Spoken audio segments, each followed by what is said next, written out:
Madume ka lapeng re le amohelana no la rona le ratehang e the Ladies Club mona mo kanaleng ya rona ya bobedi mo e motle nna lebitso la ka ke Lebohang Motsoeli.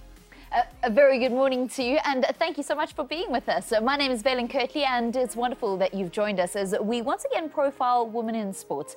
Today we're joined by a sensational roadrunner who's got an amazing sense of humor to boot, Gerda Steyn. I'm really looking forward to getting into conversation with her, and we're going to get to know her a little bit better because she certainly has taken the road running scene in South Africa by storm. You're welcome to join in the conversation. It's so easy on social media. On Twitter, it's at Sports at SABC, at Lebo, Motsoeli, at Vaylen Kirtley. Just use our hashtag the Ladies Club, and it's exactly the same on Facebook. Absolutely looking forward to an exciting show because it's going to be really fantastic to see what also discussions that we're going to be having today. But looking at women who lead the way in road riding, that's our topic for today. There is an increased number of women taking part in road riding, and while they may be for running for social purposes, there are also those who are actually leading the pace at the front. And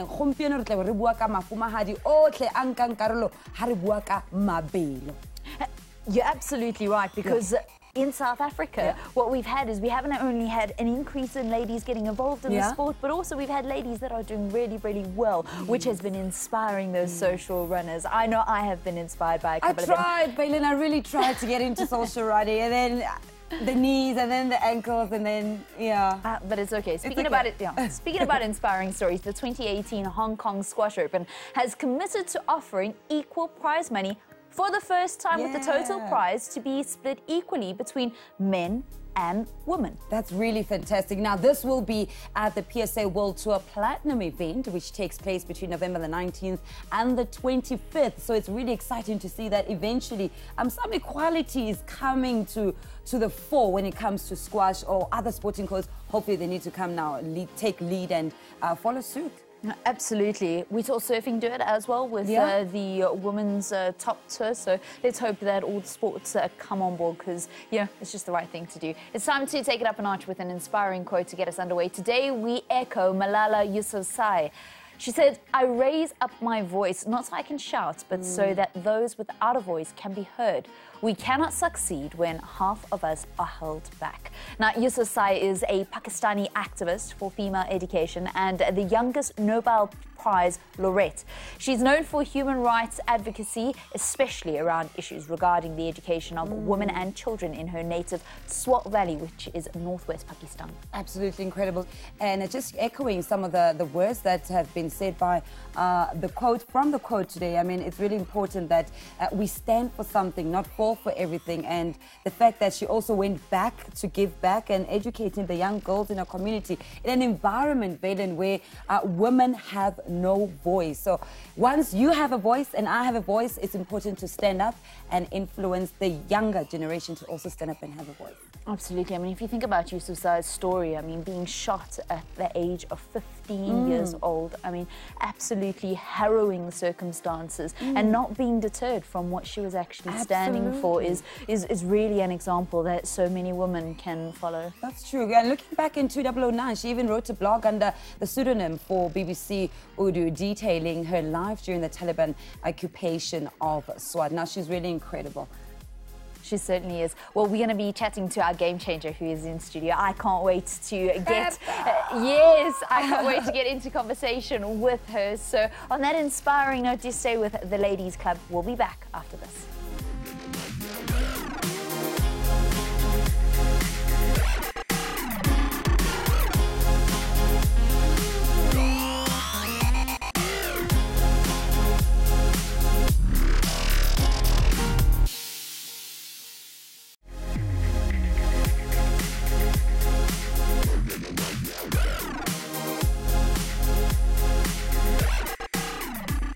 Welcome back. You are watching the Ladies Club. Mona mo kanaleng ya rona ya bobedi mo e motle kopana le rona mo social media platforms. Sebedisang hashtag the Ladies Club ke at Lebo Motsoeli, at Vaylen Kirtley, at Sport at SABC on Facebook as well as on Twitter. Our game changer today is a rising star in Mzansi's road running scene. She's dubbed the Smiling Assassin following her heroics at this year's Two Oceans Marathon, where she won the women's title. Yes, ladies and gentlemen, I'm talking about Gerda Steyn. Woohoo! Woo! She is a Free State-born runner, only started taking running seriously. This is just 3 years ago after finishing her first Comrades Marathon back in 2015. But let me not give you all the details. She is here to give us a little bit, share her journey into road running. Gerda, welcome to the Ladies Club.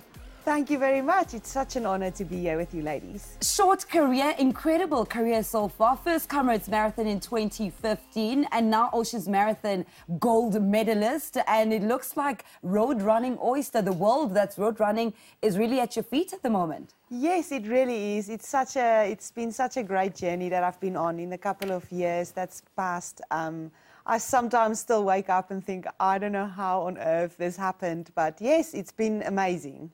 Sure. So just share with us how it actually all started, because you're the first athlete, recognized athlete from your family. Yes, that's true. My family background is not in athletics at all. What are they in? So, no, my parents are farmers and my siblings are all like proper office jobs and everything, the same as what I studied. So, yes, it's been a whole new world that opened for not only me, but for my whole family. But yes, I started running. I've been running a little bit since university. I enjoyed running with my friends, but when I'm saying little bit, I mean like 5K, 10Ks pushing it, and not on an elite level at all. It could only happen in my dreams. But then a few years ago in 2014, I joined a running club and I thought I'll make friends there. It looks good fun, I'll go there. And I started training with them and soon after that they said, well, you need to come and join us for a marathon. So that was in November and the marathon... you were like, yeah. Yeah, it sounded all right. I thought it's a little bit far for me, but anyway, I liked this guy that was there. That's now my fiancé. Wow. So it sounded a good plan. And then, yes, I started training with them, and in January, I did my first marathon. So, yes, that's how it all started. And how did you do on your first marathon, and how did the guy do? That obviously he was your inspiration, running after him there. Of course, yes. I was running with them, and then during the marathon, I can remember standing on the start line and I said to the guys, like, who do I run with, or how quick do I go? I don't even have a proper running watch or anything. And then as soon as they said, though, just go on feel and try and stick with the group and then go quicker if you can. But yes, I started immediately. I thought, no, I'll try harder. I can go quicker. And I ended up beating all my friends. Wow. So then they thought that's the first time anyone really saw talent in me for the first time. And yes, since then it's just been a real journey, like training towards the Comrades was the first thing that came to mind after that, of course, because I'm a South African and why aren't you running Comrades? So, yes, I started training for the Comrades Marathon and I did fairly well in my first Comrades Marathon, but I think it was more a stepping stone for me to really see what I can do. Fairly well, 54th. You're 8:16 for your first Comrades after having only run your first 42 kilometers a couple of months beforehand. What for you happened thereafter, after Comrades, and, you know, after you had realized, you know what, I could be a little bit better than what I initially gave myself credit for? Yes, I think the real change came really in my mind, because for the first time I actually thought of myself as someone who can actually compete with the best. And after that, everything just came secondary. After that Comrades Marathon in 2015, everything else was second. And running for me, it started taking over everything.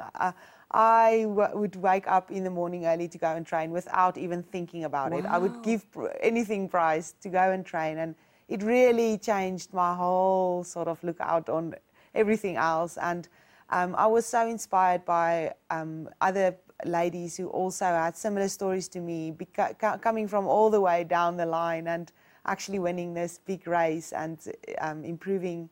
So after that, I think I then met my coach, Nick Bester, who really helped me to improve and put me on the right path from the start, telling me sort of the rights and wrongs for running and sort of the big secret, the big lesson that more kilometers isn't always the best way to do it, but you need to train clever and do the right exercises. And yes, I saw improvement really rapidly, which I'm very, very thankful for. Gosh, I just want to dive into what the secret is, the actual details. But you were a quantity surveyor and you left all of that to take a chance in a marathon one day and then the Comrades Marathon later, 6 months later, and then now here you are. And you've left it completely behind? Yes, to start with, it was a very big decision for me. It was a big risk to take. I had a job, everything was almost settled, and I was happy with my job and everything. But I thought to myself, I'm very young, and I'm not looking at it as I'm leaving my job to become a professional athlete or changing jobs to professional athlete. I was more looking at it as I'm taking a chance. It might work out and it might not work out. So if it doesn't work out, I can go back to my job. Yeah. For me at that moment, it was it was sensitive. It was a big decision, but I looked at it from that point of view. And today, I cannot say that I've regretted it for once ever, because it's really, really gone well. And you've made that decision after the 4th place in Comrades 2017? Actually, I made the decision before that. I said to myself in 2016, if I get top 10, I will consider leaving my job. And then I didn't get top 10. But to be honest, I got 14th place. And to be honest, I thought to myself, do not take the chance because you didn't get 4 places better is actually a little bit silly. Like, just take the chance. And yes, so that was after that. But for 2017, the 4th place, I was already focusing 100% on running. Sure. This is really incredible. I mean, I'm so mesmerized by the fact that you took a chance from a very stable environment. You know, our parents always want us to go to school, get the degree, get into a job in an office. A very stable environment to now that has benefits as women also, if you fall pregnant and then maternity leave, benefits and everything, versus a road running career that can go either way. Yes, it was a risky decision, definitely. It was very risky, but I think what made it easier for me is the fact that my age counts with, I'm still very young. Yeah. Back then I was even younger. So that was actually, I thought to myself, this is the time now. 10 years time from now, you can't make this decision. You'll be way deep into your job. You'll be focused, like you say. I might have a family. I might have all different aspects in my life to focus on. So yes, it came at the right time for me. Vaylen, we can't make those decisions now. Hey. You never know. Well, you know, about that hockey career of yours, you know, there's a PHL. It only happens like a little bit. Well, it's only paid off for our game changer, because not only did the following year she get a 4th place at the Comrades Marathon, she then went on to become a 2 Oceans Marathon champion in 2018, runner-up in the Comrades Marathon in the very same year. And she's been setting PBs left, right and centre en route to the New York Marathon, where she's going to go and fly the South African flag. She got a special invite to go and run the World Marathon Major. So we're going to be chatting about that and so much more with our game changer when we return.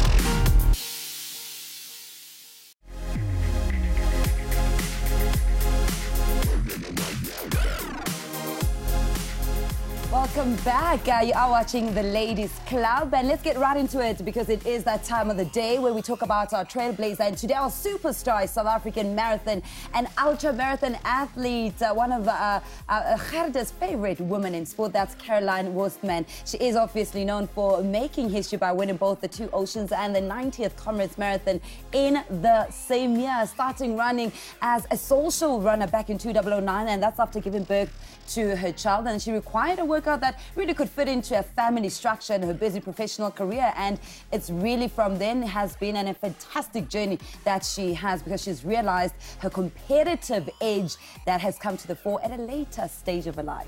The running community started paying attention to her after she positioned 15th place in only her third Comrades Marathon with a silver medal at the 2012 race. She soon joined the Nedbank Running Club and trained at the University of Pretoria's High Performance Centre. Her running quickly improved and the results came flying in. 2015 proved to be an outstanding year for Caroline because just months after winning the Two Oceans Marathon, she went on to become the first South African woman in 14 years to win the prestigious Comrades Marathon and only the second South African woman after Frith van der Merwe in 1989 to win both the Two Oceans Marathon and the Comrades Marathon in the very same year. And this was something that we were all wondering whether Gerda would be able to do, considering the dominant style in which she won this year's Two Oceans Marathon. Was that something in your mind a little bit when you were running Comrades? Yes, it was definitely in my mind. I think after Caroline's amazing performance that year, after winning Two Oceans, it was like straight into it. Gerda, you need to go for the double. This is standard. So, of course, Two Oceans for me, I focused really hard on it. I put everything into that race. It wasn't for me a secondary race or a training run towards Comrades. I didn't look at it for once in that light. So I really put all my effort into that race. And after that, I recovered well. Everything went well. So I was in good form for Comrades. I felt like I was in the right shape to go for the win. And on the day, I think everything went well for me. I ran the time that I was planning to run. And unfortunately, there was someone else quicker than me on the day, which you cannot control. So, and I cannot complain because for me, 2018, if I had not run a single step after Two Oceans Marathon, it would have been a successful year for me. So a second place in Comrades, addition to that, it was amazing for me. Gerda, what has been some of the biggest challenges? I know it's a very short, successful career so far, but what has been some of those challenges that you've experienced as a woman in sport? There's quite a few challenges we experience. I think, obviously, the challenge with yourself, with your own body, knowing to do not too little, not too much, that's a very, very fine line that you have to learn for yourself. And you cannot learn that out of a book or from someone else because everyone is different. So you have to learn to know your own body and to listen to your body and not listen too hard when it says, I'm tired, I don't want to go, then you still have to go. But yes, other than that, yes, of course, the injuries that come with that or might come with that is always something that is a very, very challenging point for any athlete, not only runners, I suppose. But yes, and then, of course, for us women, I think not long ago, even in the 80s, it was the first time the marathon was run in the Olympics. Yeah. In the 1920s, people believed that women can only run 800 meters. 800 meters. Yeah, that's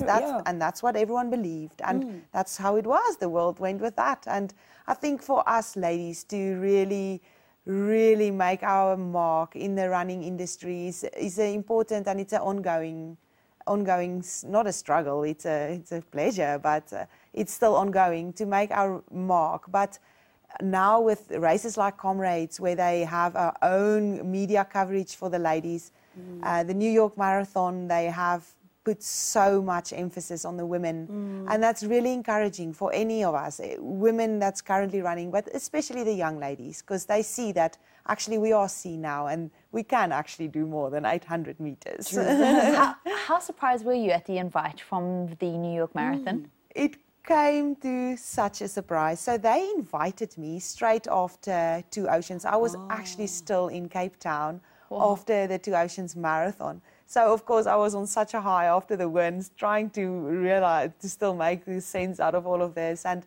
I then got the invite from the organizers. And to start with, I thought it is a joke or it is like wrong, this must be spam or something. But it turned out to be for real. And I was so humbled by this and so overly excited. But then I was not allowed to say anything just yet. So I was only allowed to announce it 2 months ago or so, because the announcers have to, of course, the race organizers have to announce it first. So it was this big excitement, but I had to keep it all to myself.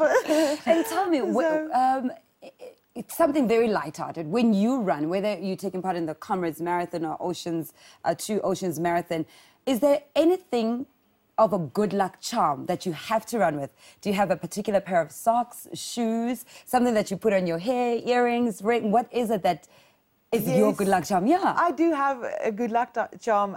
You'll see maybe on pictures and everything. I like to make my nails green. Really? So even maybe there you'll be able to see it. So before a big race, I would always go and get my nails colored the same as my kit. So that for me is a good luck charm. And in all the races? Yes, in all my big races. That's always when I make my nails green, I know I am ready. And in this photo in particular, you've got happy socks on. Oh, I saw that. Socks. Yeah. Yes, I think they've also become quite a bit of a trademark now. Wow. Every race I pick a different color. Wow, and you're big. Oh my gosh, we're running out of time. I wish we could have you for longer, but we've got some of your medals here. Just quickly take us through some of them, and obviously the most important to your heart, maybe. Yes, of course. I've got this medal, the frame here, that I framed my Two Oceans medal with, and the trophy. So that is actually very special for me because I can now display it and always look back at it. And it brings back such good memories when I just look at this. It's really, really special for me. So that was my Two Oceans medal, my first place trophy. And then, of course, the Comrades medals. I've only received it a month ago because we have to wait for the final results to come out. Wow. And that is what I've got here. So this is the big silver medal. And looks heavy. Yeah, it's heavy. It's really pretty. And then this is the gold medal for all the top 10 and men and women. Wow. We get a gold medal. That is very, very special that we receive from the Comrades Marathon. Sure. Gerda, if there's one thing that you want to achieve before you stop running, what is it? Oh, Vaylen, there's such a long list of things that I can think of when you ask me that. But for me, of course, the Comrades Marathon is very, very close to my heart. To move one position up in the Comrades Marathon is something that I think of every day of my life, and I don't think it will ever leave my mind until I achieve it that day. But there's other goals for me as well. I've never represented the country as such, so for me to run in a race that I have got the South African colours is a big, big dream for me. And I hope to make it a reality in the coming years. Wow. We hope to see you making it a reality. And please promise to come back after the New York Marathon. We have to continue this conversation. I mean, we've run out of time now. Anytime. It would be a pleasure for me. All right. Thank you so much, Gerda. You are incredible. Your journey is incredible. You've definitely rubbed off a little bit of that running bug today, and hopefully Vaylen we'll see Vaylen on the road with you next year at the Comrades Marathon. Yes, I love you just like throw the baton to me. You're like, she's a runner. You see, you could be her. Yes, Vaylen. No. You said it already. We've missed out. We've missed out. We've passed our sell-by date. We've passed our sell-by date. Gerda, all the best of luck in New York. Thank you so much. That's Gerda Steyn, our game changer today. It's been a great show. Thank you so much for getting involved on social media. And let's do it again next week. And until then, remember that greatness is earned and never given. Goodbye.